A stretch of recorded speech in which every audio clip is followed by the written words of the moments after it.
When you think of the founders of Texas, a few names probably pop into your head, right? But what if I told you that one of the most central figures in the state's creation is someone you've likely never even heard of? No, really. Take a second. Picture that person. I'm willing to bet you're thinking of Sam Houston or maybe Stephen F. Austin.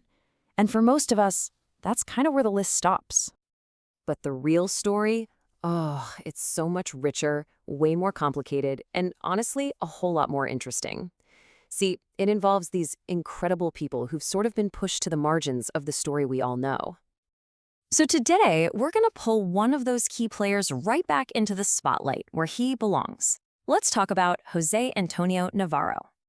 So who was this guy? Well, Jose Antonio Navarro was a leading Tejano, that is, a Texan of Mexican descent from San Antonio, born way back when it was still part of New Spain. And what makes him so incredible is that his career spans three completely different versions of Texas: a Mexican province, an independent republic, and finally a U.S. state.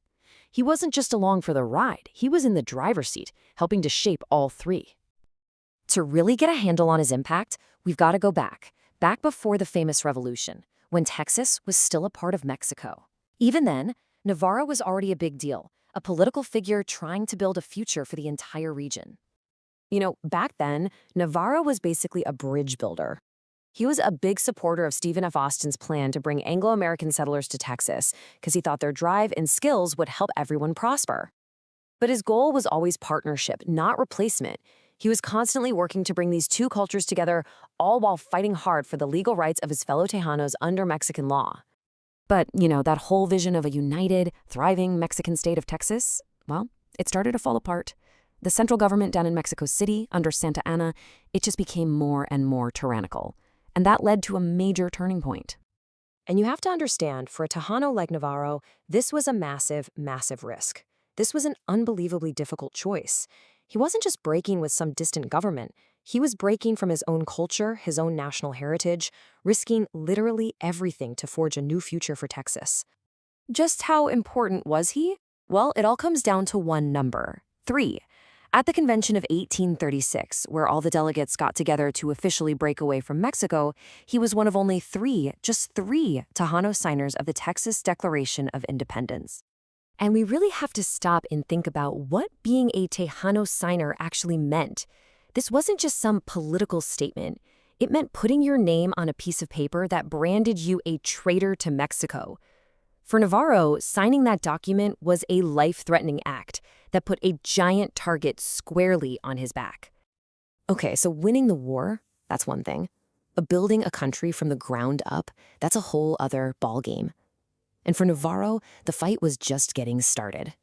He jumped right into the work of the new Republic of Texas Congress, and he really became one of its foundational lawmakers. He played a huge role in writing the new nation's laws, he championed public education, and he fought tooth and nail to protect the property rights of all citizens. He was building the very bedrock of the new republic. But this is where you see the core conflict of his entire career. On one hand, his mission was to build this new nation and, at the same time, protect his people's land, their culture, their heritage. But on the other hand, his biggest obstacle was this rising tide of anti-Mexican prejudice from Anglo politicians who were starting to see all Tejanos with suspicion. And look, this wasn't just some abstract political debate.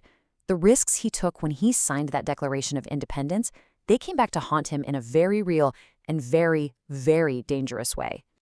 So in 1841, he joins this thing called the Santa Fe Expedition, which turned out to be a total disaster. The whole group gets captured by Mexican forces. Now, the other Texans, they were treated as prisoners of war. But Navarro, the Tejano signer, he was singled out as a traitor to Mexico. He was thrown in prison and sentenced to death. This really shows you the incredible personal price he was willing to pay for Texas. Somehow, and I mean miraculously, he eventually escaped and found his way back to Texas. But even after all that, after that terrifying ordeal, his work still wasn't finished. He had one more huge role to play. So now the Republic of Texas is getting ready to join the United States, and that means it needs a new founding document, a state constitution. And guess who was there to help write it? At the convention to write the Texas state constitution in 1845, Navarro was the sole Hispanic delegate. Let that sink in for a second. The only one. In a room full of Anglo politicians, there he was again, being that bridge. The lone voice, fighting to make sure the rights of his people were baked into the legal DNA of the new state. I mean, when you just lay his career out like this, the scope of it is just staggering. Advocate, signer, congressman, political prisoner, and finally, a constitutional author. It is a lifetime of service, every bit of it dedicated to this complicated, ever-changing idea of Texas. So, what's the big takeaway here? Jose Antonio Navarro's story isn't just some interesting piece of trivia. It fundamentally changes the whole narrative. It proves that Tejanos weren't just victims or bystanders in the creation of Texas. They were its architects. And that really just leaves us with a final thought. Knowing that a Tejano patriot was right there at every single critical step, the Declaration, the Republic, and statehood, how does that change the way we see the founding of Texas? And more importantly, who we call a founder?